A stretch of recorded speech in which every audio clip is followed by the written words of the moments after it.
Hello दोस्तों, welcome to अड्डा 24/7 regulatory bodies channel. तो आरबीआई ग्रेड बी का फेज वन अब ज़्यादा दूर नहीं है एंड आई एम होपिंग आपकी तैयारी बहुत अच्छे से चल रही है। At least you are trying your best, that is what we can do, right. तो आज आपकी तैयारी को थोड़ा आसान बनाने के लिए, आपकी रिवीजन को और बेटर बनाने के लिए मैं ये सेशन लाई हूँ। I am going to cover with you 15 most important schemes in detail from the month of April, May और मार्च। हाँ, मार्च अप्रैल में 3 महीनों के इंपॉर्टेंट स्कीम्स पढ़ाने वाली हूँ आज आपको। ठीक है, of course dedicated to the phase one of RBI, और जो अगर बाद में ना बांट देंगे उनके तो काम आएंगी ही। ठीक है, चलिए फिर शुरू करेंगे जल्दी से आज का सेशन। लेकिन the ones who are new on this channel, उनसे मैं कहूंगी आप आज का वीडियो देखो। If you find it useful तो हमारे चैनल को जरूर सब्सक्राइब करना, वीडियो को लाइक करना। And also you can download our mobile application. Mobile application के थ्रू आप बहुत सारा फ्री कंटेंट ले सकते हो, एंड ऑफ कोर्स हमारे कोर्सेज तो हैं ही जो बहुत अच्छे डिस्काउंट्स पे आपको मिल जाते हैं इन आर मोबाइल एप्लीकेशन। ठीक है, चलिए फिर शुरू करेंगे without wasting any time. I have a lot of schemes in detail to be covered. तो न्यूज ये थी कि government might extend PM E drive scheme if states want more buses.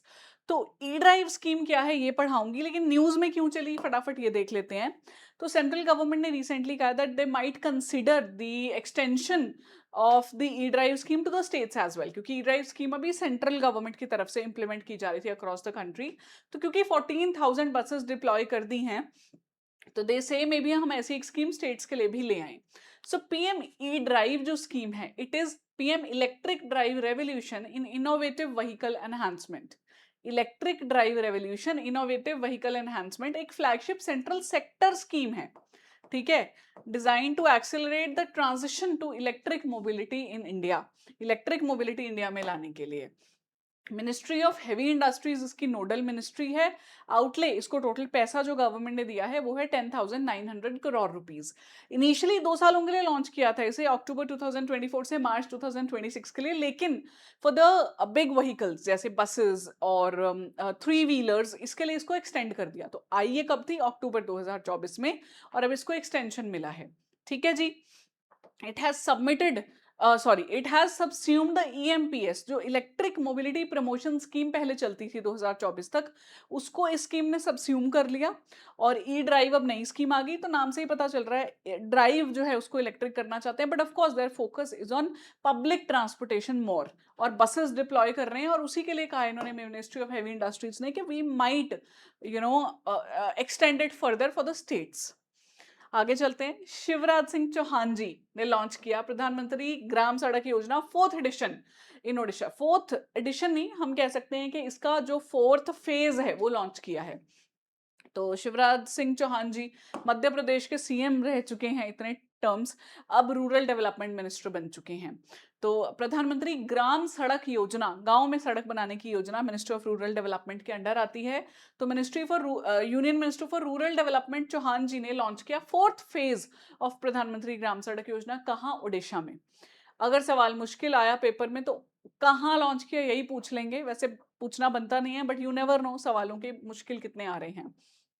तो एस्टिमेटेड आउटले 1700 करोड़ रुपीस दिया गया है, which is expected to transform the access to the remote and underserved regions of the state. तो अभी इन्होंने launch इसे ओडिशा से किया है कि वहां पे मे बी ये काफी मदद करेगा रिमोट और फार फ्लंग एरियाज तक पहुंचने में। 1700 करोड़ रुपया इस स्कीम को ओवरऑल दिया है, सिर्फ एक स्टेट के लिए नहीं। ठीक है, तो ये स्कीम क्या है ये जान लेते हैं। ये तो न्यूज थी कि ओडिशा से लॉन्च किया आपके रूरल डेवलपमेंट मिनिस्टर ने। तो अब हम पूरी स्कीम को जान लेते हैं। ठीक है, the scheme is a centrally sponsored scheme which is a combination of the money coming from the centre as well as state government. तो सेंटर गवर्नमेंट स्टेट गवर्नमेंट दोनों इसमें पैसा डालते हैं, तभी वो सेंट्रली स्पॉन्सर्ड बनती है। और जायज भी है, अगर गांव की सड़कें बन रही हैं तो सेंटर को भी कुछ पैसा डालना चाहिए। 60-40 रेशो होता है usually, 60% centre government, 40% state government. तो सेंट्रली स्पॉन्सर्ड स्कीम है जो ईयर 2000 में लॉन्च की गई थी।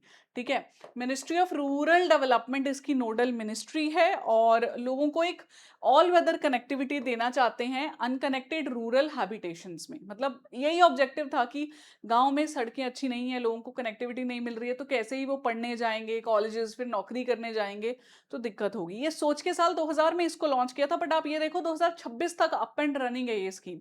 इनफैक्ट इतनी चल रही है कि फोर्थ फेज उसका लॉन्च करना पड़ा। तो इसमें जब लॉन्च किया था एलिजिबिलिटी ये रखी थी कि पॉपुलेशन इन द एरियाज जो जो नॉर्मल एरियाज हैं वहाँ पे 500 से ज़्यादा, अगर 500 या 500 से ज़्यादा लोग हैं तो बन जाएगा वो plain area.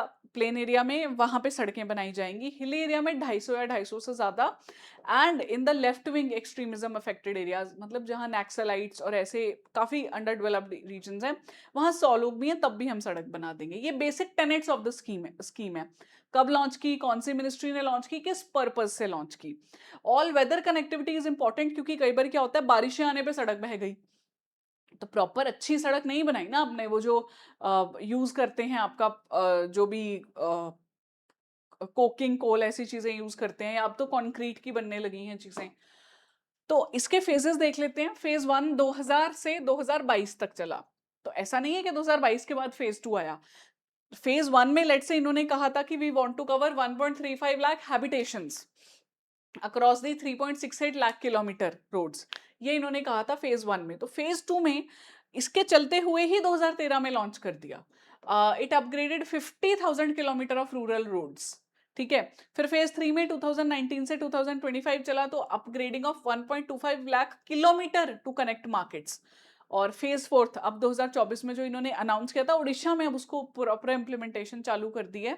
62,500 kilometre of roads को प्रमोट करना चाहते हैं। लोगों को काम भी मिलेगा ऑफ कोर्स इसके थ्रू, वर्क डेज भी मिलेंगे, और ऑफ कोर्स सड़कें तो मिलेंगी ही। तो अच्छी स्कीम है ग्राम सड़क योजना, काफी समय से इंप्लीमेंट की जा रही है, and you have to know it because recently news में भी रही है, ठीक है।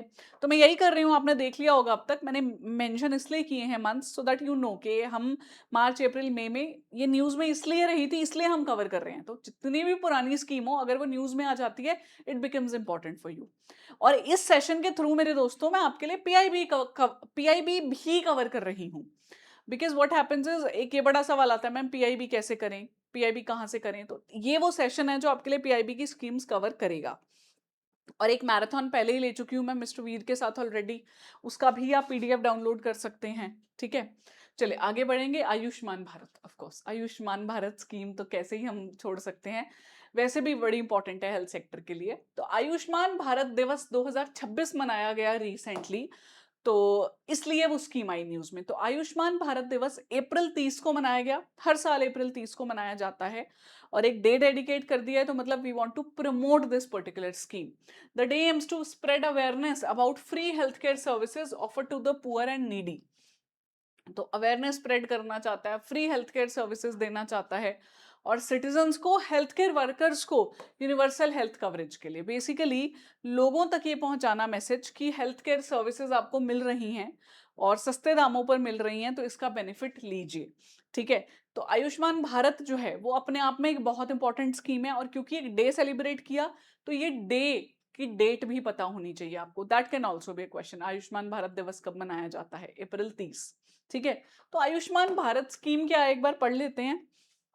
आयुष्मान भारत एक फ्लैगशिप स्कीम है हमारी कंट्री में, हेल्थ को लेके जो लॉन्च की थी मोदी जी ने। नाम ही ये रखा था कि आयुष्मान भवन ही कहते, एक आशीर्वाद होता है यूजुअली हिंदूज में काफी दिया जाता है कि लॉन्ग लाइफ का, ठीक है। तो आयुष्मान स्कीम यही सोच के लाई गई थी कि लोगों को, पुअर एंड नीडी पीपल को आउट ऑफ पॉकेट एक्सपेंडिचर ना करना पड़े, अपनी जेब से खर्च करके जब आपको डायग्नोस्टिक्स करवाने हैं, टेस्ट कराने हैं, ट्रीटमेंट लेना है, तो बहुत मुश्किल होता है लोगों के लिए, और इंश्योरेंस करवानी रखी है इन लोगों ने। So that is why they launch this flagship health initiative, free और क्वालिटी हेल्थ केयर पुअर और वल्नरेबल लोगों के लिए। सितंबर 2018 में इसको लॉन्च किया गया था, ठीक है। और फिर एक्सपैंड कर दिया 2024 में। ऑफ कोर्स कोई भी स्कीम आती है यूजुअली 5 सालों के लिए आती है, फिर 1 साल एक्सटेंशन देते हैं, फिर 4 साल, ऐसे मतलब देते रहते हैं एक्सटेंशन। अब मेन कवरेज क्या है इसमें, 5 lakh rupees per family per year for the hospital care. तो हॉस्पिटल एक होता है, प्राइमरी डिस्पेंसरी होती है आपकी प्राइमरी केयर, जहां पे आप जाते हो, बुखार की दवाई, चोट लग गई, इंजेक्शन लग गया, है ना, बुखार हो गया, इस तरह की दवाई पर स्क्रीनिंग होती है, डायग्नोस्टिक्स आ जाते हैं, हॉस्पिटलाइजेशन हो जाती है, तो वो सेकेंडरी और टर्जरी केयर में आती हैं। तो इंडिया में लोगों को सेकेंडरी और टर्जरी केयर में पैसा खर्चना ना पड़े, पर फैमिली 5 लाख रुपीस की कवरेज देती है गवर्नमेंट। इसके लिए इन्होंने अपने कार्ड्स भी बना रखे हैं लोगों के, आयुष कार्ड्स कहते हैं उनको, कार्ड बना दिया कि ये आपकी कैशलेस ट्रीटमेंट के लिए है। और कमाल की बात, सिर्फ सरकारी अस्पताल में नहीं, प्राइवेट हॉस्पिटल्स भी गवर्नमेंट ने एम्पैनल कर लिए हैं कि आप जाइए किसी भी प्राइवेट हॉस्पिटल में जो एम्पैनल्ड है, मतलब सरकार ने अपने साथ लिस्ट कर रखे हैं उनको, अब वहां ट्रीटमेंट ले सकते हैं। यू डोंट हैव टू पे, वो कार्ड है तो सरकार उनको पे करेगी। कितनी बढ़िया स्कीम है देखो, much needed, much appreciated scheme. तो नेशनल हेल्थ अथॉरिटी इसको इंप्लीमेंट कर रही है, पर फैमिली 5 लाख रुपया दे रहे हैं। तो फैमिली के एक ही मेंबर को, मतलब अगर आपने एक पे ही इतना खर्च लिया तो बाकियों को इंडिविजुअली अलग नहीं मिलेगा, पूरी फैमिली को 5 लाख की कवरेज दे रहे हैं इसमें, ठीक है। और ये जो आयुष्मान भारत योजना है 2018 में आई थी, इसको 2 कंपोनेंट्स के साथ लॉन्च किया था। पहला था हेल्थ एंड वेलनेस सेंटर, ये पहला कंपोनेंट था इसका, ठीक है, हेल्थ एंड वेलनेस। और दूसरा था प्रधानमंत्री जन आरोग्य योजना। तो जन आरोग्य योजना में 5 लाख रुपए की कवरेज है, हेल्थ एंड वेलनेस में कुछ और है। क्या है आइए बताती हूँ, नाम से ही पता चल रहा है हेल्थ वेलनेस। तो फर्स्ट पिलर है स्कीम का जो प्राइमरी हेल्थ केयर पे फोकस कर रहा है। कॉम्प्रिहेंसिव केयर लोगों के घर के पास तक मिले, डिस्पेंसरीज जहां हो सके जितनी हो सके खोलें, और वाइड रेंज ऑफ सर्विसेज, चाहे free essential medicine, diagnostic test, जितने ज्यादा हो सके देना चाहते हैं। एंड इवन प्रिवेंशन की बात करते हैं कि यहाँ पे आपको क्योर होता है बीमारी हो जाने के बाद, जो आएगा प्रिवेंशन इज बीमारी होने से पहले अपने आप को बचाइए। तो वैक्सीनेशंस हो गया, या योगा करना, हेल्दी रहना, ये सारी चीजें भी इन सेंटर्स में प्रमोट की जाती हैं और लोगों तक ये पहुंचा रहे हैं। First this segment. Second is प्रधानमंत्री जन आरोग्य योजना, जिसमें सबसे बड़ा इंश्योरेंस स्कीम दे रही है गवर्नमेंट, 5 लाख रुपए का, वो कंपोनेंट इसका ही पार्ट है। मेन ऑब्जेक्टिव है फाइनेंशियल प्रोटेक्शन देना चाहते हैं एक्सपेंसिव मेडिकल ट्रीटमेंट्स को, क्योंकि अच्छी खासी खर्चे हो जाते हैं और सरकार ये चाह रही है कि लोगों के जेब से जो पैसा खर्च हो रहा है वो ना हो, और कई बार होता भी नहीं है पैसा लोगों के पास खर्चने के लिए। तो it's again a very very good scheme. Ministry of health and family welfare इसकी स्कीम है जो इसको इम्प्लीमेंट कर रही है। And apart from that of course क्या कंपोनेंट्स हैं ये भी याद रखने पड़ेंगे, कब लॉन्च किया, क्या पर्पस है इसका, ठीक है। चलिए आगे चलते हैं। प्रधानमंत्री आवास योजना ग्रामीण, तो ये 31 मार्च को देखो न्यूज में आई, advancing housing for all in rural India. तो प्रधानमंत्री आवास योजना हाउसिंग की ये स्कीम है। प्रधानमंत्री आवास योजना ग्रामीण सिंस द ईयर 2016 ऑपरेट कर रही है, इंडिया की लार्जेस्ट रूरल वेलफेयर प्रोग्राम बन चुकी है। तो पहले हमने स्कीम कवर की है सड़क वाली, प्रधानमंत्री ग्राम सड़क योजना। अब हम कवर करने जा रहे हैं आवास योजना। तो एक्चुअली ना, जो ये आपकी आवास योजना है my dear friends, it is basically, it has another component which is प्रधानमंत्री आवास योजना अर्बन। तो वो शहर में लोगों को अच्छी घर देना चाह रहे हैं, एक सूटेबल फैसिलिटी, ये गांव में। न्यूज में एक्चुअली ये चली थी, इसलिए मैं ये लेकर आई हूँ आपके लिए। So it is one of the largest rural welfare programmes and housing for all दे रहे हैं रूरल एरियाज में। जब मोदी जी आए थे ना 2014 में प्रधानमंत्री बने थे, बीजेपी वन दी इलेक्शंस मैंडेट, तो तब ये एजेंडा था कि 2022 तक इंडिया में सबको हाउसिंग फॉर ऑल मिल जाएगा। तो लगता था अभी तो बहुत समय है, पता नहीं हम क्या ही कर देंगे, बट हो नहीं पाया इवेंचुअली। उस पे एक्सटेंशंस आ रही हैं, ठीक है। अभी क्या स्टेटस है अब वो देख लेते हैं। तो गवर्नमेंट ने पहले जो टारगेट रखा था 2.95 करोड़ हाउसेस का रखा था, अब कह रहे हैं हमने इसको एक्सटेंड कर दिया अनदर 2 करोड़ हाउसेस के साथ में। तो 2016-17 से 2023-24 जो पहली बार लाए थे स्कीम, तो दे सेड 2.95 करोड़ हाउसेस बनाएंगे 2023-24 तक। अब ये कह रहे हैं 2024-25 से 28-29 तक 2 करोड़ और हाउसेस बनाएंगे। ऐसा नहीं है वो सारे हो चुके हैं, उस पर भी काम चल रहा है, पर साथ साथ एक और मुद्दा डाल दिया कि 2 करोड़ और बनाना चाहते हैं, ठीक है। तो ऑफ कोर्स जानते हैं कि ये स्कीम है क्या, मिनिस्ट्री ऑफ रूरल डेवलपमेंट की स्कीम है। जब कोई स्कीम रूरल एरिया में इंप्लीमेंट हो रही है तो of course rural development ministry आएगी। यही स्कीम जब आप अर्बन कंपोनेंट देखोगे तो वो आएगी कहाँ पे, महुआ के under, ministry of housing and urban affairs के अंडर।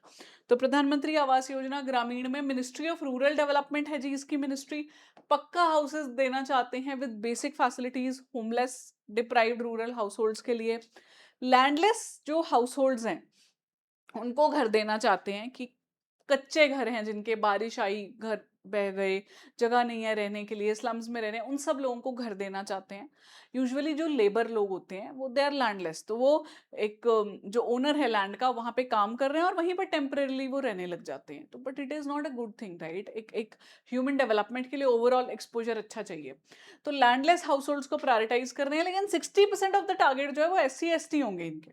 ठीक है, ये है भी जो सोशली या इकोनॉमिकली वेल नहीं कर रहे हैं लोग, वो कनेक्टेड हैं आपस में। ठीक है, तो फाइनेंशियल असिस्टेंस दे रहे हैं रूरल हाउस होल्ड्स को, जो हाउसलेस फैमिलीज हैं, जो 0 रूम मतलब एक ही कमरे में रह रहे हैं, 2 रूम कच्चा हाउसेज में रह रहे हैं, उनको पक्का हाउसेज बनाने के लिए विद बेसिक एमिनिटीज, मतलब टॉयलेट हो, पानी लगता हो वहां पे, बिजली आती हो, गैस सिलेंडर मिले, ये फैसिलिटीज मिलेंगी इसके अंडर।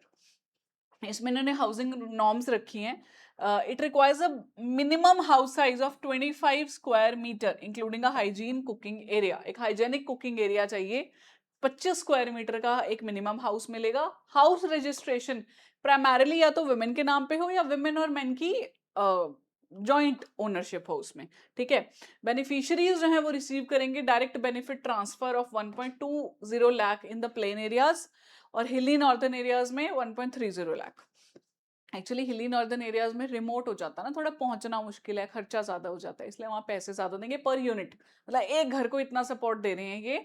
1.20 लाख प्लेन एरिया में, 1.30 लाख हिली एंड नॉर्थ ईस्टर्न एरियाज में। ठीक है जी, कब लॉन्च हुई, क्यों लॉन्च हुई, आपको पता चल गया है, कौन सी मिनिस्ट्री उसको देख रही है। ओके, आगे चलते हैं। नहीं, नॉट सफुर्ती, सफुर्ती आगे आएगी। Startup India fund of funds 2.0, तो स्टार्टअप्स को प्रमोट कर रहे हैं हम, उसके लिए गवर्नमेंट ने स्कीम लाया था फंड ऑफ फंड्स। अब उसका सेकंड एडिशन आया है 2.0, इसलिए हम पुरानी स्कीम भी पढ़ेंगे। तो गवर्नमेंट ने नोटिफाई किया startup India fund of funds with a corpus of 10,000 crore rupees, 10,000 crore रुपए के साथ में capital flow into country startup ecosystem. Of course startup India जो है वो एक बहुत इंपॉर्टेंट कंपोनेंट बन चुका है हमारी डेवलपमेंट का, क्योंकि इंडिया में एक्चुअली स्टार्टअप्स अच्छा ग्रो कर रही हैं। ठीक है, तो 10,000 करोड़ का कॉर्पस देके 2.0 स्टार्टअप इंडिया के कॉर्पस को लॉन्च किया है। Performance of the first edition fund of funds for the startups अच्छा गया था, जो 2016 में आया था स्टार्टअप इंडिया इनिशिएटिव में। तो स्टार्टअप इंडिया स्कीम है, उसके अंदर फंड ऑफ फंड स्कीम आई थी 2016 में। अब इन्होंने 2026 में उसका 2.0 निकाल दिया है। तो देखते हैं फिर क्या फोकस है। FOF फंड ऑफ फंड्स, देखिए फंड ऑफ फंड्स का मतलब क्या है कि ये फंड्स का फंड है, मतलब ये डायरेक्टली लोगों को पैसा नहीं देगा, जो फंड स्टार्टअप्स को पैसा देते हैं ये उनको पैसा देगा। जैसे RBI फॉर एग्जांपल डायरेक्टली लोगों के बैंक अकाउंट नहीं खोलता, डायरेक्टली लोन नहीं देता, पर बैंक्स की मदद करता है, NBFCs की मदद करता है, और वो मदद एज एन उनको लोन देता है, उनको फैसिलिटीज देता है, और वो आगे जनता के अकाउंट खोलते हैं, उनकी मदद करते हैं, है ना? तो वही है, ये फंड ऑफ फंड्स है बेसिकली। ये डिप्लॉय करेगा capital through the commitments to the eligible AIFs over the 16th and 17th finance commission. Investment जो है वो प्रायोरिटाइज कर रही है, मतलब किनको ज्यादा इन्वेस्टमेंट मिलेगा, किन स्टार्टअप्स को, जो डीप टेक स्टार्टअप्स हैं, जो नई नई टेक्नोलॉजी में काम कर रही हैं, अर्ली स्टेज वेंचर्स, मतलब अभी इनिशियल स्टेज पे है पर उसको कोई ना कोई बैकिंग मिली हुई है, टेक्नोलॉजी ड्रिवन है, अदर हायर लेवल्स सेक्टर्स। मतलब बेसिकली ये कह रहे हैं कि स्टार्टअप जो नई टेक्नोलॉजी पे काम कर रही है, कोई ना कोई फंड की बैकिंग मिली हुई है, उनको हम सपोर्ट करेंगे। मैन्युफैक्चरिंग वाली को भी प्रमोट करने वाले हैं, क्योंकि मैन्युफैक्चरिंग में इंडिया इतना अच्छा करता नहीं है ना जितना सर्विस सेक्टर में हम करते हैं। तो we are consider to be the largest exporter, like 7th largest exporter in services.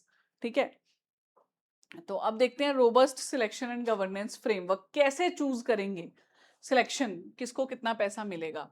तो स्कीम जो है वो एक स्ट्रक्चर्ड इवैल्यूएशन प्रोसेस फॉलो करने वाली है, ऐसा नहीं ना किसी को भी पैसा मिल जाएगा, सोच समझ के देगी सरकार पैसा। तो एक स्ट्रक्चर्ड इवैल्यूएशन प्रोसेस है। वेंचर कैपिटल इन्वेस्टमेंट कमिटी आएगी, जिसमें कमिटी के इंडस्ट्री एक्सपर्ट्स आएंगे, जो ऑल्टरनेटिव इन्वेस्टमेंट फंड्स हैं उनके प्रपोजल्स को स्क्रीन आउट करेंगे। तो AIFs जो हैं वो प्रपोजल्स लाएंगे कि देखिए मैं इसको, इस स्टार्टअप को पैसा देना चाह रहा हूँ, ये इस लेवल पे है, वो अपनी रिपोर्ट देंगे। उस रिपोर्ट को स्क्रीन करने के लिए एक वेंचर कैपिटल इन्वेस्टमेंट कमेटी बिठाई गई है। तो एम्पावर्ड कमिटी इसको देखेगी और ये भी देखेंगे कि गवर्नमेंट ने तो पैसा दे दिया, बट क्या इसको कोई और बैकिंग भी है, कोई और भी इसको पैसा देना चाह रहा है, कोई प्राइवेट सेक्टर भी आ रहा है इसमें। उससे क्या होता है, more investment you will be able to drive. Government ने मान लीजिए 50 लाख दिया, 50 लाख या 60 लाख दूसरी उधर से आ रहा है, लाइक 50-60 लाख रुपए आ रहा है फ्रॉम द प्राइवेट इन्वेस्टमेंट, तो ओवरऑल इन्वेस्टमेंट बढ़ गई ना, वो भी गवर्नमेंट कर देखेगी। तो अच्छा सिलेक्शन प्रोसेस है, प्रॉपर स्क्रीनिंग कमेटी बिठा रखी है, एआईएफ्स की जो प्रपोजल्स है उनको देखेंगे, ठीक है। अच्छा, कौन इंप्लीमेंट कर रहा है इसको, very very important, small industry development bank of India, SIDBI. एक थोड़ा सा ऑफ ट्रैक जा रही हूँ, SIDBI also comes up with vacancies। तो आपके मतलब की जो वैकेंसी आएंगी डेफिनेटली चैनल पे आपको दिखेंगी। I will provide you the update, channel को सब्सक्राइब करना मत भूलना, ठीक है। तो small industry development bank of India, वापस आते हैं, will act as the primary implementing agency from the need of notification. मतलब फंड ऑफ फंड स्टार्टअप्स का है जो 2.0, उसको इंप्लीमेंट SIDBI कर रहा है। फंड अब कहाँ पैसा डालेगा, क्योंकि फंड डायरेक्टली स्टार्टअप्स को नहीं दे रहा, वो एआईएफ्स को दे रहा है, ऑल्टरनेट इन्वेस्टमेंट फंड्स को, जो डालेंगे फर्दर स्टार्टअप्स में। तो fund is going to invest in the SEBI registered AIFs, जो सेबी के साथ रजिस्टर्ड है, जो फर्दर चैनल करेंगे कैपिटल इनटू द स्टार्टअप्स। और startup has to be government recognised. Government ने अपने पोर्टल्स बना रखे हैं, वहां जाके उस पर्टिकुलर स्टार्टअप को अपने आप को एनरोल कराना पड़ेगा, ठीक है। अच्छा, ये हो गया fund of funds scheme 2.0, but original scheme क्या थी उसके बारे में जान लेते हैं। 2016 में स्टार्टअप इंडिया इनिशिएटिव के अंडर लॉन्च किया गया फंड ऑफ फंड स्कीम। एक मच नीडेड बूस्ट देना चाहते हैं इंडियन स्टार्टअप इकोसिस्टम को, और डोमेस्टिक कैपिटल को एक्सेस देना चाहते हैं। तो 10,000 करोड़ रुपीस के कॉर्पस के साथ इसे लॉन्च किया गया था 14th-15th फाइनेंस कमीशन के साथ। अब वाली ऑफ कोर्स 15th-16th पे जाएगी। Scheme does not directly invest in the startups, instead capital देती है सेबी रजिस्टर्ड एआईएफ्स को, वही जो मैंने आपको बताया है, लेकिन इनको कहते हैं डॉटर फंड्स, क्योंकि ये आगे दे रहे हैं। Mother fund fund of fund हो गया, फिर उसने डॉटर फंड्स को दिया, उन्होंने आगे स्टार्टअप्स को पैसा दिया, ठीक है। इक्विटी या इक्विटी लिंक्ड इंस्ट्रूमेंट्स, इक्विटी होती है ओनरशिप या उसके जो लिंक्ड आपके अदर इंस्ट्रूमेंट्स हो सकते हैं, ठीक है। This is fund of funds. अब ये सारी स्कीम्स जो है ना, दे आर टिपिकल, मतलब ऐसी कोई आपने ग्राम सड़क योजना चलो आसान थी, आवास योजना भी आसान ही कहूंगी मैं स्कीम, मतलब इट्स वेरी इन न्यूज चलता रहता है और पता है उसका बेसिक फीचर क्या है। बट जो फंड ऑफ फंड स्कीम हो गई, आगे और भी पढ़ोगे आप, जो एमएसएमईज के लिए हैं, क्रेडिट गारंटी के लिए, ये ऐसी स्कीम्स है which are kind of difficult and important for you is to understand and then keep in mind as well in schemes को, बिकॉज इन पे एमसीक्यूज ऐसे ही घुमा फिरा के आ जाते हैं। एक तो स्कीम ही मुश्किल है, ऊपर से सवाल भी मुश्किल पूछ लिया, ठीक है। On that note I would also like to tell, I never support के सारे सवाल हमें करके आने हैं पेपर में। We have to be very mindful and we have to attempt the questions only which we feel हमारी एफिशिएंसी बढ़ाने में मदद करेंगे, स्कोर बढ़ाने में, ठीक है। पेपर हो रहे हैं मुश्किल, अभी यूपीएससी का पेपर हुआ है, स्टूडेंट्स आर लाइक डेवास्टेटेड कि क्या ही पूछ रहे हैं, तो you should be ready. Paper आसान आएगा इसकी कोई गारंटी नहीं है, लेकिन इतना याद रखना, आप अच्छे से तैयारी करके जाते हो और पेपर मुश्किल आता है, तो उस वक्त पे ये सोचना कि ये सभी के लिए मुश्किल है, भाई मैंने तैयारी की है, मेरे लिए मुश्किल है तो बाकियों के लिए भी मुश्किल होगा। I know it is difficult at that point of time ये सोचना, क्योंकि ऐसा लगता है शायद मैंने ही तैयारी नहीं की, but no, if you are honest with yourself in these days, just be calm and compose in that on that day as well जिस दिन पेपर लिख रहे हो, ठीक है। चलो फिर नाम चलते हैं, नेशनल एग्रीकल्चर मार्केट, ये भी अप्रैल में न्यूज में रही। Digital transformation of agricultural trade को लेके स्कीम है, 10 साल पूरे किए हैं इसने। ENAM completes 10 years of transforming agricultural trade, April 2016 में लॉन्च की गई थी। एक इलेक्ट्रॉनिक ट्रेडिंग प्लेटफॉर्म है, एक यूनिफाइड नेशनल मार्केट क्रिएट करने के लिए फॉर एग्री कमोडिटीज।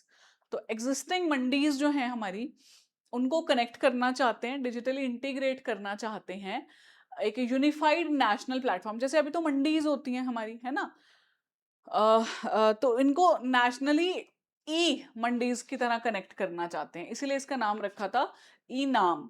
उत्तम फसल उत्तम इनाम, टैगलाइन भी दे दी इसको, कि अगर अच्छी फसल है तो आपको इनाम भी अच्छा मिलेगा, which is the prize and hence this electronic national agriculture market. Now it has emerged as a major digital reform in the agri marketing, क्योंकि एग्रीकल्चरल प्रोड्यूस जो करके ला रहे हैं किसान, उनको सही दाम ही नहीं मिलता, सही मार्केट ही नहीं मिलती, वो अगर किसी एक स्टेट के हैं तो वो उसी उसी लोकल एरिया में रिस्ट्रिक्टेड हो जाते हैं कि या तो गवर्नमेंट हमसे प्रोक्योर करेगी या बाकी लोग वहां से खरीदेंगे, बट इसके through all across the country वो कनेक्टेड हो रहे हैं, ठीक है। तो ट्रांसपेरेंसी इंप्रूव हो रही है, स्केल एक्सपेंशन, स्ट्रक्चरल रिफॉर्मेशन हो रही है। तो एक यूनिफाइड नेशनल मार्केट बनाना चाहते हैं एग्री कमोडिटीज के लिए। Transparent price discovery, online prices जो है उनको कॉम्पिटिटिव करके। Market access for farmers, FPOs, traders जो है बढ़ाना चाहते हैं। इंटरमीडियरीज को रिड्यूस करना चाहते हैं and transaction inefficiencies in agree trade. ये बेसिकली ऑब्जेक्टिव है ई नाम का, ठीक है। ई नाम दिस वाज लॉन्च्ड, और एग्री ट्रेड की बात हो रही है तो कॉमर्स इंडस्ट्री के अंडर आएगा ये, ठीक है। सिंगल विंडो सर्विस दे रहा है बेसिकली ये। तो एपीएमसी होते हैं agri produce marketing committees, basically APMC ministry of commerce के अंडर आता है, एग्रीकल्चर मिनिस्ट्री के अंडर नहीं। तो APMC mandi across the India जो है एक सिंगल प्लेटफॉर्म पे कनेक्ट कर दिया, और क्वालिटी असाइन क्या है, बिडिंग, पेमेंट, इस सबको एक साथ लाएंगे। उसके बाद हर एक लॉट को आईडी दे दी, उसी के थ्रू ट्रैक करेंगे रियल टाइम कमोडिटी प्राइसेस, मंडी अराइवल्स, ट्रेड वॉल्यूम्स, ये सब चलेगा। स्टेट यूनिफाइड लाइसेंसेस भी मिलने वाले हैं इसके थ्रू, ठीक है। तो ऑल इन ऑल बहुत अच्छी स्कीम है जो चल रही है ये, और 10 साल हो चुके हैं और पेपर में ये मल्टीपल टाइम्स आ चुकी है, ठीक है, आगे भी आ सकती है। चलिए आगे चलते हैं। एपीवाई, अटल पेंशन योजना, वेरी इंपॉर्टेंट स्कीम। न्यूज क्यों चली? Gross enrolments have surpassed 9 crore number, which is a huge number. लोगों ने अपने आप को इस स्कीम में एनरोल किया है पेंशन के लिए, और ये वो लोग हैं जो किसी ऑर्गेनाइज सेक्टर में काम नहीं करते, इनके पास कोई और पेंशन फैसिलिटी नहीं है, तब इन्होंने एनरोल किया है। तो ये माइलस्टोन है कि 9 करोड़ सब्सक्राइबर्स हमारे क्रॉस हो चुके हैं। और सिर्फ एक फाइनेंशियल ईयर 2025-26 में 1.35 करोड़ सब्सक्राइबर्स जो थे वो इसमें एनरोल कर चुके थे। तो हाईएस्ट एवर एनरोलमेंट्स जो हैं वो रिकॉर्डेड हुई हैं एक सिंगल फाइनेंशियल ईयर में अटल पेंशन योजना में। ये न्यूज थी ऑफ कोर्स। अब अटल पेंशन योजना पढ़ा देती हूँ आपको। तो it's a financial, it's a social security scheme basically. Ministry of finance की स्कीम है सोशल सिक्योरिटी के लिए। Social security is when someone is not able to work, तो क्या करे वो, उसको पेंशन मिलती है, सरकार पेंशन देती है, वही है। बस इसमें ये है कि थोड़ा कंट्रीब्यूशन आपसे ले लिया, आपको बोला वॉलंटरीली आप कुछ अमाउंट दो, क्योंकि सरकार दे पाएगी, अमाउंट कम देगी इसमें। और स्टेट गवर्नमेंट्स देती हैं यूजुअली, किसी स्टेट में मिलती है, किसी में नहीं मिलती है। वृद्ध पेंशन, ओल्ड एज पेंशन, यहाँ पे आपको 60 का हिट करते ही पेंशन मिलनी स्टार्ट हो जाएगी, और वो भी उतनी जितनी आपने चूज की है। तो अटल पेंशन योजना जो है वो आपको मंथली गारंटीड पेंशन बता रहा है 1000 से 2000 की, 1 2 3 4 5, इनमें से कोई भी अमाउंट चूज करो उतनी आपको पेंशन मिलनी शुरू हो जाएगी। और अगर someone let's say dies the subscriber before the age of 60, तो the spouse of the subscriber will get the same pension. अच्छी फैसिलिटी है। मान लीजिए स्पाउस की भी डेथ हो जाती है और द पर्सन वाज अनमैरिड, जिनकी डेथ हुई, तो उनके नॉमिनी को वो सारा पैसा एक साथ ट्रांसफर कर देंगे। तो समझना, पेंशन मिलेगी या तो सब्सक्राइबर को या उनके स्पाउस को।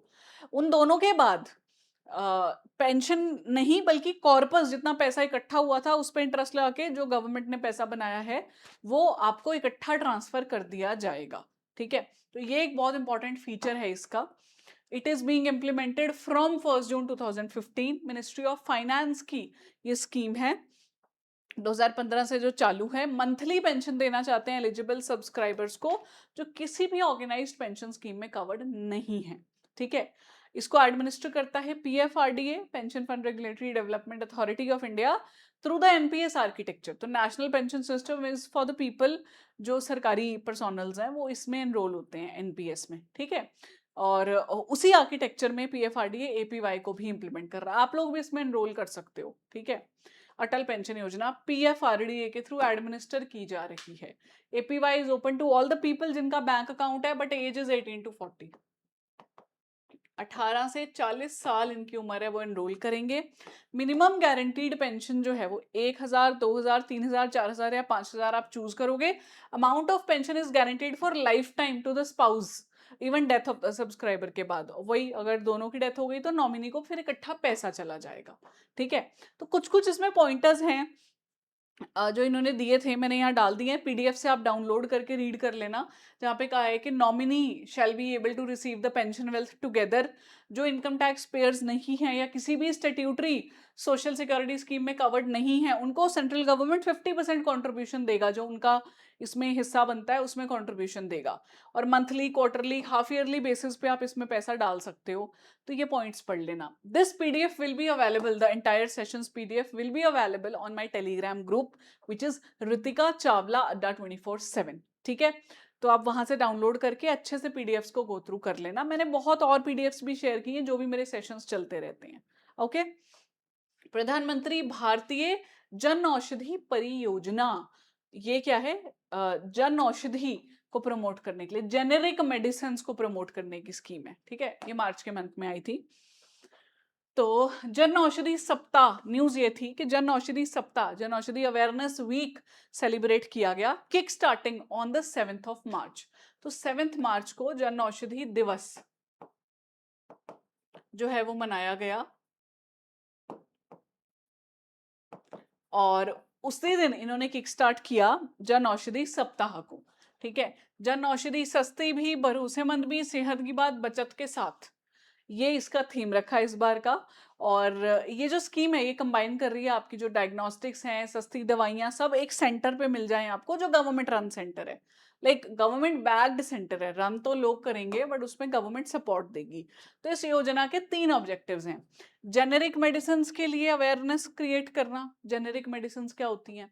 आप जब दवाई लेने जाते हो तो आप अगर अगर कभी केमिस्ट से बात करोगे, ही टेल यू इस ब्रांड की मेडिसिन है, लेट्स से सन फार्मा। ठीक है, एग्जाम्पल की तरह दे रही हूँ कि इस ब्रांड की मेडिसिन है। अब उसमें जो फॉर्मुलेशन है जिसके थ्रू वो बनी है, अगर वही फॉर्मुलेशन किसी नॉन ब्रांडेड मेडिसिन में आपको मिल जाए तो वो सस्ती मिलेगी, which is called generic medicine. अब लोगों को ये इंप्रेशन रहता है कि may be generic medicine are not that effective.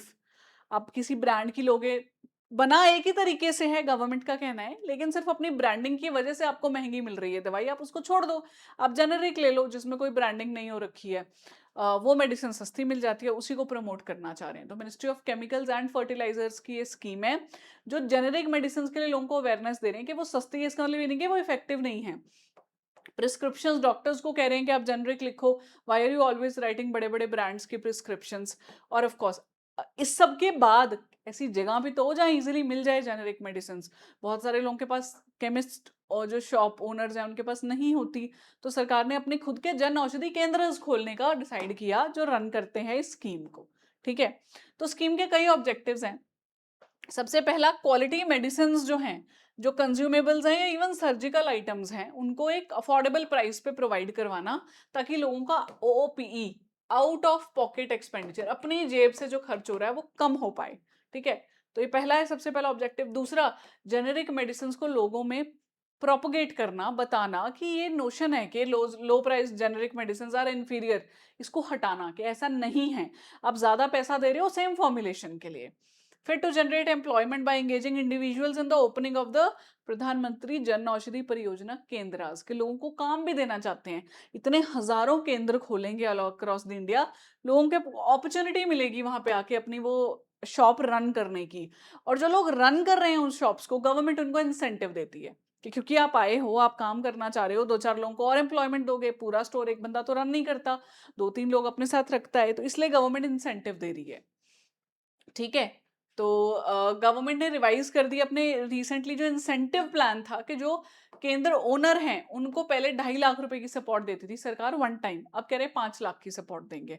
मतलब वन टाइम सेटल करने के लिए पूरे केंद्र को 5 लाख सरकार ने दिए।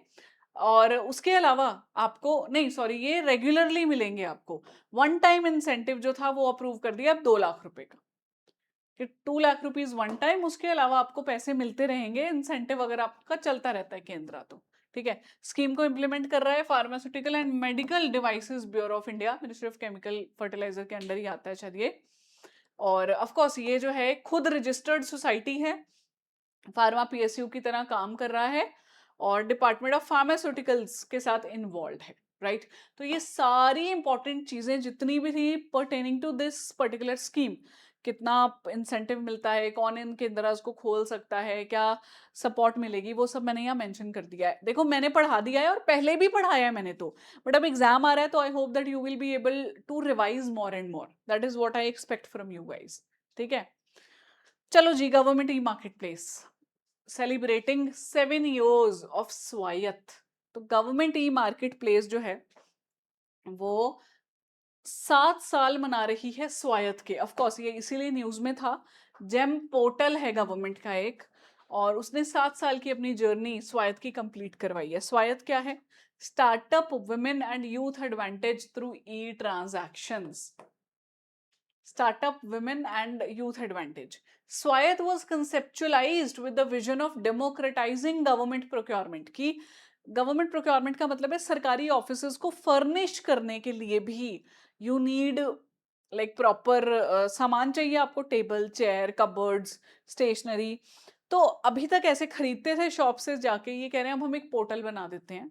बना दिया इन्होंने, वैसे तो 7 साल हो गए। इस पोर्टल में ऑनलाइन बिडिंग आएगी, लोग जो प्रोवाइड करना चाहते हैं सामान सरकार को वो बिड करेंगे और फिर सरकार को चूज करना है गवर्नमेंट को बेसिकली। ठीक है, तो ऑनलाइन ट्रांसपेरेंट प्रोसेस कर दिया एक। तो दूसरा, इस ऑनलाइन पोर्टल में सबसे बड़ी चीज क्या होगी, that people who have startups, छोटे छोटे बिजनेस ओनर्स हैं, छोटा सा एंटरप्राइज है, वो भी अपने आप को यहाँ पे एम्पैनल करवा सकता है कि we are going to provide the government all the सामान, तो ऑर्डर गवर्नमेंट से मिल जाएगा उनको। ठीक है, तो startups, women, self help groups, इन सबको प्रमोट करना चाहते हैं इसके थ्रू, इसलिए इसको लॉन्च किया था।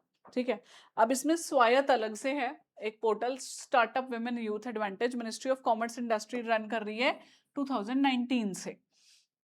जेम जो है इसकी नोडल एजेंसी है, और access to market, finance, value addition, basically small local sellers है ना, उनको ये सपोर्ट देता है स्वायत्त कि आप कैसे अपने प्रोडक्ट्स को और अच्छा बना सकते हो, कैसे आप एनरोल कर सकते हो, कैसे आप बिडिंग कर सकते हो। स्वायत्त सपोर्ट कर रहा है स्टार्टअप्स को, वुमेन को, नए नए एंटरप्रेन्योर्स को। ठीक है, तो Swayatt is supporting these people to get enrolled in GeM, और जेम के थ्रू फिर वो पूरा पोर्टल है जो आप नए स्कीम्स जो आपके जो भी आपके वहां पे लाइक ऑर्डर्स मिलते हैं गवर्नमेंट से, उसके लिए अप्लाई करते हो। ठीक है, तो ऑफकोर्स स्वायत्त का काम है इंक्लूजन प्रमोट करना, startups, youth, women lead enterprises को प्रमोट करना, मार्जिनलाइज्ड ग्रुप्स हैं, सेल्फ हेल्प ग्रुप्स, छोटे छोटे एससीज के ग्रुप, मार्केट एक्सेस इनको बेटर मिले और इकोनॉमिक ग्रोथ तो ऑफकोर्स बूस्ट होगी ही होगी। ठीक है, यही उसका ऑब्जेक्टिव था, राइट।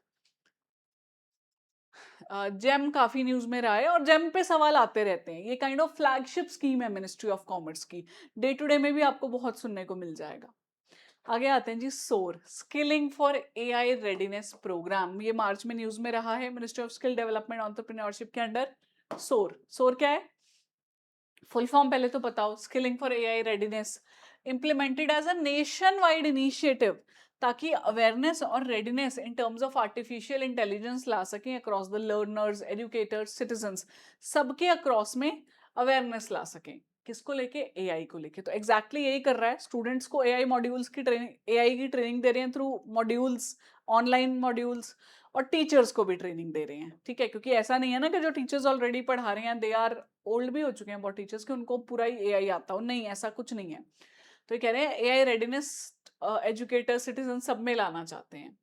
तो ऑनलाइन सेल्फ पेस्ड कोर्सेज हैं जो होस्ट कर रहा है skill India digital hub, skill development entrepreneurship ministry का एक स्किल इंडिया डिजिटल हब है, वो प्रोवाइड करेगा ऑनलाइन कोर्सेज। आप कंप्लीट करो अपने टाइम पे, सेल्फ पेसेड मतलब अपने हिसाब से, कि ऐसा नहीं है कि इतने दिन में करना ही करना है, आप अपने हिसाब से जब कंप्लीट करोगे आपको उसका सर्टिफिकेशन मिल जाएगा।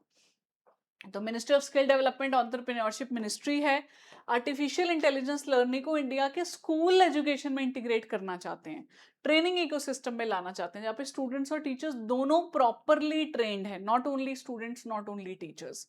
और इससे होगा क्या? इंडिया विल, ऑफ कोर्स अगर स्टूडेंट्स एजुकेटेड हैं तो फिर वो स्कूल लेवल पे हैं तो हायर लेवल पे जाके भी अवेयर होंगे, फिर उनको नई अपॉर्चुनिटीज मिलेंगी all across the world, not only in India. और टीचर्स ऑफ कोर्स उनको तो बार बार नए नए बैचेस पढ़ाते रहना है ना, तो वो ही एक पिलर है जो इन सबको ट्रेन करेंगे। तो AI driven careers, entrepreneurial ventures, इस सब में ग्लोबल लीडर की तरह प्रेजेंट करने वाले हैं इंडिया को। तो स्कूल स्टूडेंट्स क्लास 6 to 12 और एजुकेटर्स, इनके लिए बेसिकली ये फोकस है, ठीक है, 6 से 12 में, और फिर एजुकेटर्स।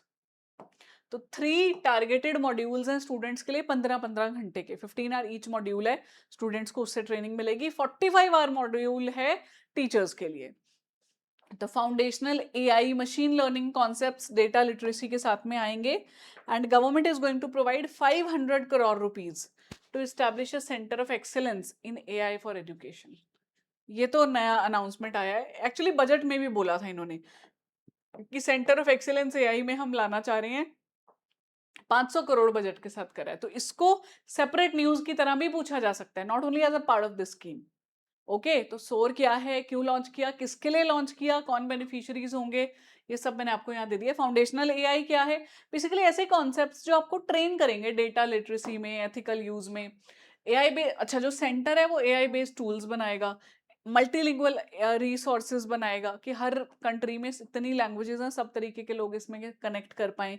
और एआई करिकुलम डेवलपमेंट को भी प्रमोट करेगा कि स्कूल्स में इंटीग्रेट कर दें जो सिलेबस है आपका वो, ताकि आईआईटीज, एआईसीटीई जो आपके कॉलेजेस होते हैं, all India council for technical education, वो अप्रूव करता है ना रेटिंग फॉर द कॉलेजेस, वो और आईआईटीज मिलके कोर्सेज दें, प्रोग्राम्स दें, ताकि हायर लेवल पे ये लोग ट्रेन करें, स्कूल लेवल पे हम सेंटर्स बना दें, ताकि हर तरफ स्टूडेंट को केटर कर लिया जाए, स्कूल लेवल पे भी, हायर लेवल पे भी, और अल्टीमेटली फिर वो वर्कफोर्स में जाए तो उसके लिए जॉब्स भी होनी चाहिए, ठीक है। तो दिस इज अबाउट सोर। बड़ी सारी स्कीम्स थी इंपॉर्टेंट, मैंने कहा था कि 15 इंपॉर्टेंट स्कीम्स मैं आपको करवा दूंगी। ऑल्दो अभी मैंने आपको जैन फेब की स्कीम्स नहीं कराई है, there is a session pending from my end to cover the Jan and Feb. Feb में बहुत सारे वो थी, लाइक बजट में अनाउंसमेंट्स थी स्कीम्स की, तो वो मैं करवाना चाहती हूँ। If you want such a session let me know. मेरा मैराथन तो आएगा ही सैटरडे को, बट मैं एडिशनल सेशन देना चाहती हूँ, like schemes from Jan Feb. अगर आप चाहते हो आई शैल ब्रिंग दैट, तो please comment below in the video that madam bring part 2 और ब्रिंग अनदर सेशन। इतना लिख दो, मेरे लिए एक मोटिवेशन हो जाएगा कि हाँ आपको सच में चाहिए। क्योंकि क्या होता है, when a teacher is putting in effort bringing sessions specially on YouTube, देखो जिन्होंने पेड कोर्सेज लिए हैं उनके तरफ तो मेरी ये रिस्पॉन्सिबिलिटी है कि they have paid for that content, तो मुझे देना ही पड़ेगा उनको वो एक्सक्लूसिव कंटेंट। बट आप लोगों के लिए जब मैं लाती हूँ तो सिर्फ मोटिवेशन ये है कि हाँ मैम अच्छा लगा सेशन, एक और ले आओ, है ना। और बाकी काम आएगा ये तो पेपर देके ही आप मुझे बताओगे, ठीक है। चलो, skill development under PM Daksh, बड़ी इंपॉर्टेंट स्कीम है ये भी। PM Daksh ministry of skill development और सोशल जस्टिस के साथ मिलके इंप्लीमेंट हो रही है, क्योंकि ना this is for the vulnerable people, vulnerable class people.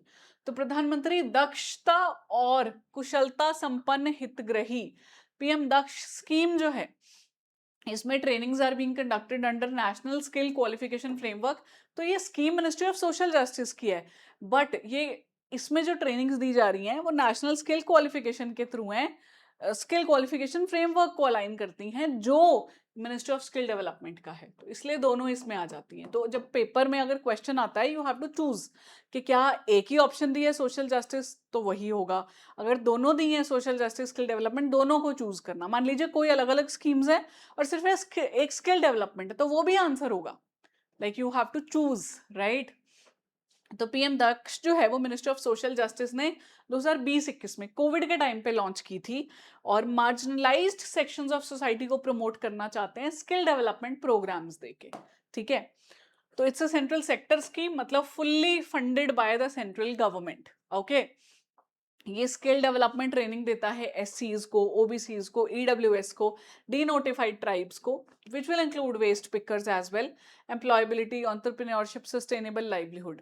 तो upskilling, reskilling, short term training, entrepreneurial development, इस सब की बात करता है ये पीएम दक्ष, ठीक है। तो it's target is to empower these groups by boosting their skills, ताकि उनकी एम्प्लॉयबिलिटी बढ़ सके। ट्रेनिंग एनएसक्यूएफ के साथ अलाइंड है। पोस्ट ट्रेनिंग सपोर्ट भी दी जाएगी। पोस्ट ट्रेनिंग सपोर्ट का क्या मतलब है, पहले आपको ट्रेनिंग दे रहे हैं, उसके बाद आपको ये सपोर्ट दे रहे हैं कि जॉब लग जाए आपकी इजिली, या अगर आप सेल्फ एम्प्लॉयमेंट करना चाहते हैं उसके लिए भी आपको फिर कैसे आपको लोन मिल सकते हैं, क्या क्या आपको जरूरत पड़ेगी, ब्रांडिंग, पैकेजिंग, इस सब की भी मदद करेंगे, ठीक है। तो ट्रेनिंग इंस्टीट्यूशंस, माइंड यू ध्यान से, they are required to ensure wage employment या self employment for at least 70% of the candidates जिन्होंने ट्रेनिंग कंप्लीट कर ली है। 70% को तो आपको प्रोवाइड करवानी ही पड़ेगी वेज एम्प्लॉयमेंट या फिर सेल्फ एम्प्लॉयमेंट की अपॉर्चुनिटीज। ठीक है, वेरी इंपॉर्टेंट स्कीम, दक्षता और सम्मान हितग्राही। ट्रेनिंग फ्री ऑफ कॉस्ट है ट्रेनीज के लिए, 100% पैसा सरकार की तरफ से आ रहा है, सेंट्रल सेक्टर है ना, तो जहां पे ट्रेनिंग मिलेगी वहां पे आपको कोई पैसे नहीं देने हैं। स्टाइपेंड इनफैक्ट आपको दिया जाएगा। Training candidates will be provided certification, और सर्टिफिकेशन के बाद आपको प्लेसमेंट अपॉर्चुनिटीज भी मिलेंगी। मिनिमम 70% को तो आप, इनको कहा गया है इन ट्रेनिंग इंस्टीट्यूशंस को कि you have to provide them. ठीक है, तो पीएम दक्ष हो गई, सोर स्कीम हो गई, very important. SFURTI is another important scheme, पुरानी है काफी पर इंपॉर्टेंट है। जैसे फंड ऑफ फंड्स थी वैसे ही सफुर्ती भी इंपॉर्टेंट है। किस लिए, आइए देखते हैं। तो सफुर्ती स्कीम बेनिफिट कर रही है more than, has benefited more than 3 lakh traditional artisans. It is related to the artisans, right. अच्छा, पीएम विश्वकर्मा एक बार गवर्नमेंट ने अनाउंस की थी अपने बजट में, बड़ा उस साल उस पेपर में बहुत आई थी ये, जो आपकी पीएम विश्वकर्मा थी, क्योंकि आर्टिजन्स को ही प्रमोट कर रहे थे। तो ये तो खैर पुरानी है, बट है ये भी ट्रेडिशनल आर्टिजन्स के लिए।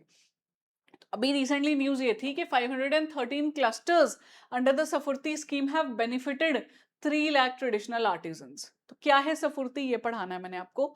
Scheme of fund for the regeneration of traditional industries. तो ट्रेडिशनल इंडस्ट्रीज की रीजनरेशन के लिए स्कीम ऑफ फंड्स लाई गए हैं। क्लस्टर बेस्ड इनिशिएटिव कि वेरियस सेल्फ हेल्प ग्रुप्स को एक ग्रुप में, बड़े क्लस्टर में बांट दो, और फिर उनको खादी, कॉयर इंडस्ट्री, तो गांव एरिया में जो लोग बहुत काम कर रहे हैं, छोटे छोटे इंडस्ट्रीज एंटरप्राइजेस बना के उनको प्रमोट कर रहे हैं। ठीक है, तो ट्रेडिशनल इंडस्ट्रीज हैं जो आपकी खादी, विलेज, कॉयर, इस सबको प्रमोट करने के लिए। ठीक है, ये याद रखना, ये मेन फोकस है इसका। विलेज इंडस्ट्री, जो गांव में जो भी काम कर रहे हैं लोग। और सफुर्ती फंड है regeneration of the traditional industries के लिए, कि जो डूब रहे इंडस्ट्रीज है उनको वापस रिवैम्प करना चाहते हैं। तो सफुर्ती वाज लॉन्च्ड इन द 2005। 2005 में आपकी मनरेगा भी आई थी, बट अब तो वीबी जीराम जी से रिप्लेस कर दी इन्होंने जनवरी से इस साल। ठीक है, तो हाँ, जनवरी फेब्रवरी वाले सेशन में पढ़ाऊंगी अगर आप कहोगे तो VB G RAM G is now has replaced MNREGA, but ये अभी तक चल रही है। 2005 की स्कीम है, माइक्रो स्मॉल मीडियम एंटरप्राइजेस की स्कीम है, ऑफ कोर्स, क्योंकि विलेज एंटरप्राइजेस को प्रमोट कर रहे हैं। और ये इसका फोकस क्या है कि जो आर्टिजन्स हैं, जो लोग इसमें काम कर रहे हैं, उनको सेल्फ हेल्प ग्रुप्स में बांटे, फिर उनको क्लस्टर्स में बांट लें, ताकि प्रोडक्टिविटी, एफिशिएंसी, सस्टेनेबिलिटी प्रमोट हो पाए, ताकि लॉन्ग टर्म वायबिलिटी इन प्रोजेक्ट्स की बन पाए।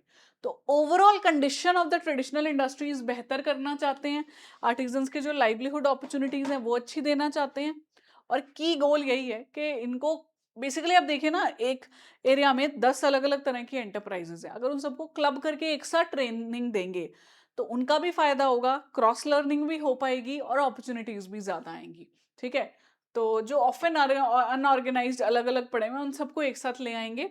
Skill development through training programmes if needed, उनकी ओवरऑल कैपेबिलिटीज इंप्रूव करनी है, उस सब के लिए भी उनकी मदद की जाती है, कि कैसे प्रोडक्ट को डेवलप करो, इंप्रूव करो, डिजाइन कैसे पैकेज हो सकता है बेटर, और मार्केटिंग भी बढ़ाना चाहते हैं कि मार्केट में अच्छा कॉम्पिटिटिवनेस लेवल बन जाए। ठीक है, तो scheme enables artisans to reach a wider customer base. Scheme enable कर रही है एक अच्छे खासे बेस पे जाने के लिए।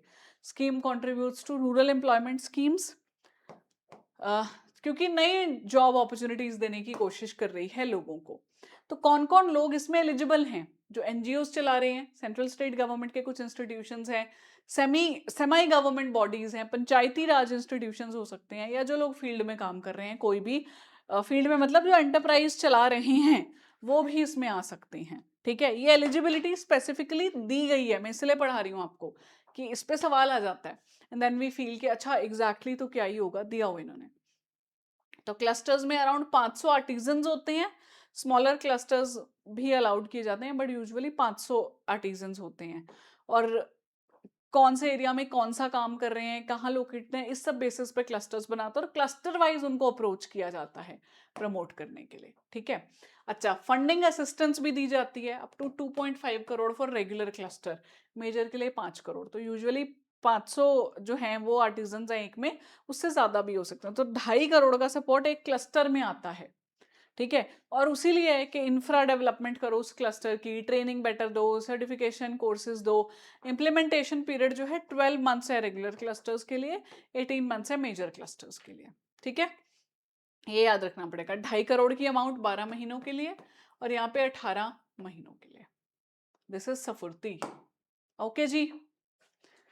तो बायो फार्मा शक्ति स्कीम ये ओरिजिनली आपकी स्कीम है बजट से, लेकिन क्योंकि बजट में सिर्फ अनाउंस हुई थी कि हम एक बायो फार्मा शक्ति स्कीम ला रहे हैं क्योंकि हम बायो फार्मा शक्ति हब बनाना चाहते हैं इंडिया को, ये ऑब्जेक्टिव था।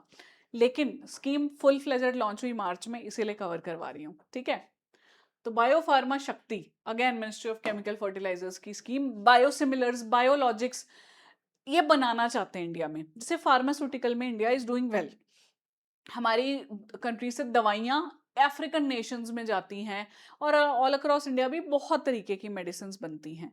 अब इसमें हम थोड़ा वो एक बायो फार्मा एंगल डालना चाहते हैं ताकि प्रॉफिटेबिलिटी बढ़े एक तो, और सस्टेनेबिलिटी भी बढ़े। तो बायो फार्मा शक्ति 10,000 करोड़ के आउटले के साथ अनाउंस की थी गवर्नमेंट ने आने वाले 5 सालों के लिए। तो एक globally competitive domestic supply chain बनाना चाहते हैं ताकि अफोर्डेबल हेल्थ केयर आए इंडिया में और सस्ती दवाइयां मिल सकें, ताकि इंडिया एक ग्लोबल लीडर बन के निकले मैन्युफैक्चरिंग में। ये स्कोप दिख रहा है हमें यहाँ पे कि इंडिया अभी लीडर नहीं बना। इंडिया पे बहुत अफ्रीकन नेशंस डिपेंड करती हैं मेडिसिन के लिए, लेकिन इंडिया चाहे तो बहुत बड़ा ग्लोबल हब बन सकता है।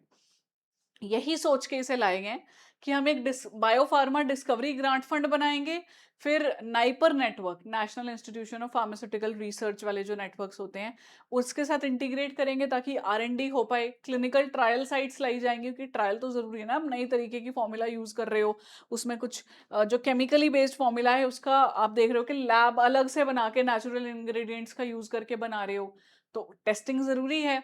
और फिर फर्मेंटेशन बेस्ड बल्क ड्रग्स जो इनमें आएंगे उनको सपोर्ट भी गवर्नमेंट बहुत देगी। ठीक है, तो ये अभी के लिए ये कंपोनेंट्स हैं इसके कि हम क्लिनिकल ट्रायल्स करा रहे हैं, नाइपर के साथ रिलेट करा रहे हैं, ग्रांट फंड बनाया है ताकि जो स्टार्टअप्स आए कंपनीज आए उनमें इक्विटी ले पाए, और बिल्डिंग ब्लॉक्स तो हैं ही साथ में। तो डिलीवरी डिवाइसेस भी बनाना चाहते हैं, बायोलॉजिक मैन्युफैक्चरिंग इनिशिएटिव भी है, और global best drug review standards के अकॉर्डेंस में कौन इंप्लीमेंट करेगा उसको। तो इसको रेगुलेटरी रिफॉर्म के लिए इन्होंने कहा है कि central drug standard control organisation dedicated scientific review cadre के साथ में आएगा, क्योंकि छोटी चीज नहीं है, दवाइयां खराब नहीं बना सकते। क्योंकि एक्चुअली बढ़ती जा रही है requirement of the diabetes, cancer, heart disease, और इनकी दवाइयां बड़ी महंगी हैं। उनको सस्ता करने का ये तरीका है कि इस तरह के इंग्रेडिएंट्स डालो ताकि वो सस्ता हो पाए, इंडिया में ही बने, बाहर से भी ना लाना पड़े, और इंडिया रादर सबको भेजे। ठीक है जी। तो I think I would like to end your session here. एक क्लास स्कीम करवा देती हूँ and then I will wait for your comments to bring the next part. ठीक है, अगर इसमें कुछ 2-3 स्कीम्स और ऐड होनी होंगी इस मंथ की भी, तो I will share in the next session only. Last पढ़ लो, इंपॉर्टेंट है। Mutual credit guarantee scheme to support MSMEs, government ने मॉडिफिकेशन की है इसलिए न्यूज में आया। ठीक है, बट ये स्कीम क्या है मैं तो वो पढ़ाऊंगी आपको। तो स्कीम पिछले साल अनाउंस की थी, mutual credit guarantee scheme MSMEs के लिए, इसमें आई है मॉडिफिकेशंस। तो the scheme aims to facilitate easier access to credit facilities by MSME enterprises। तो स्कीम क्या है, जनवरी 2025 में लॉन्च की MSMEs को सपोर्ट करने के लिए। National credit guarantee trustee company limited इसको इंप्लीमेंट कर रहा है। 60% गारंटी कवरेज जो है वो आ रही है इसी के through to the MLIs, member lending institutions होते हैं जो लोन देते हैं बेसिकली, उनको 60% गारंटी ये दे रहा है, और 100 करोड़ तक का लोन ये सैंक्शन कर सकते हैं MSMEs के लिए। तो ऑफ कोर्स इसका ऑब्जेक्टिव क्या होगा, affordable access of credit to the MSMEs सबसे पहला। फाइनेंशियल एसेसिबिलिटी MSMEs के लिए बढ़ाना चाहते हैं, एंटरप्राइज में प्रोडक्शन बढ़ानी है, क्वालिटी क्वांटिटी सब बढ़ाना चाहते हैं। एलिजिबल कौन है, बोरोअर या तो एक MSME हो जो उद्यम रजिस्ट्रेशन पोर्टल पे रजिस्टर्ड है, मिनिस्ट्री ऑफ कॉमर्स का पोर्टल है। Should not be an NPA, कोई नॉन परफॉर्मिंग एसेट ना हो। मिनिमम कॉस्ट ऑफ इक्विपमेंट 65%, जो पैसा ले रहे हैं 65% कोई इक्विपमेंट्स खरीदने में, क्योंकि एक इंडस्ट्री में एंटरप्राइज में प्लांट मशीनरी का सबसे ज्यादा पैसा होता है। सर्विस सेक्टर MSME भी इसमें इंक्लूड की है, वैसे होती नहीं थी पहले, अब इन्होंने इस बार करनी शुरू कर दी है। अच्छा एक और है, मुझे लगा था लास्ट है, चलो करा देती हूँ फिर लास्ट लास्ट ये भी। Government introduces credit guarantee scheme for MFIs 2.0। वो थी एमएसएमईज के लिए, this is for the micro finance institution. दोनों में क्रेडिट गारंटी हो रही है और मिनिस्ट्री ऑफ फाइनेंस है इसमें आ रही है, ठीक है। तो गवर्नमेंट ऑफ इंडिया ने credit guarantee scheme for the micro finance institution, छोटे छोटे लोन देने वाले इंस्टीट्यूशंस के लिए क्रेडिट गारंटी स्कीम आई है। तो स्कीम ऑफ कोर्स क्या करना चाहती है, गारंटी देना चाहती है बैंक्स को, फाइनेंशियल इंस्टीट्यूशंस को, through the same national credit guarantee corporation जो पीछे थी उसी के थ्रू। क्योंकि देखिए जब बैंक्स हैं, एनबीएफसी ये लोन देना चाहते हैं तो दे फील कि हम रिस्क ले रहे हैं, तो हम छोटे एंटरप्राइज में नहीं पैसा डालेंगे, या एक बहुत ही नया सा कोई आई है कंपनी उसको नहीं देंगे, ये कह रहे हैं आप दो, हम आपको गारंटी कवर दे रहे हैं, स्मॉल बोरोअर्स को भी आप दो, ठीक है। तो कोई भी न्यू स्मॉल बोरोअर जो है जिसकी डेफिनेशन माइक्रो फाइनेंस के अंडर आती है वो इसमें आ जाएगा। 80% स्मॉल के लिए, 70%, 75% मीडियम और 70% लार्ज एनबीएफसीज के लिए कवरेज मिलेगा, सरकार जो दे रही है national credit guarantee trustee company के थ्रू।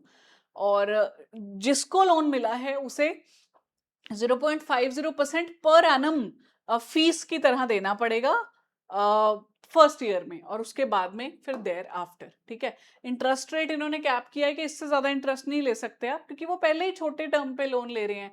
तो जो भी micro credit lending rate MCLR RBI की तरफ से चल रहा है, मैक्सिमम उसमें 2% बढ़ा के आप ले सकते हो, ठीक है। तो दीज लेंडर्स जो हैं उनको ज्यादा नहीं बढ़ाना है अपना लोन, और लोन्स जो टिल 20,000 करोड़ गारंटी किए गए हैं, ठीक है, कि तब तक आप लोन दो जून तक 30,000 करोड़ के लोन, ठीक है। So here I would like to end the session today. I hope you enjoyed the session thoroughly, और मैं आपके लिए नेक्स्ट सेट ऑफ स्कीम्स लाना चाहती हूँ जैन फेब से। आप मुझे कमेंट करके बताइए। मेरा टेलीग्राम ग्रुप है रितिका चावला अड्डा 24/7। You can join in this group absolutely free and download all the PDFs. And this is your mentor Ritika signing off as of now. And I'll see you very soon. Thank you.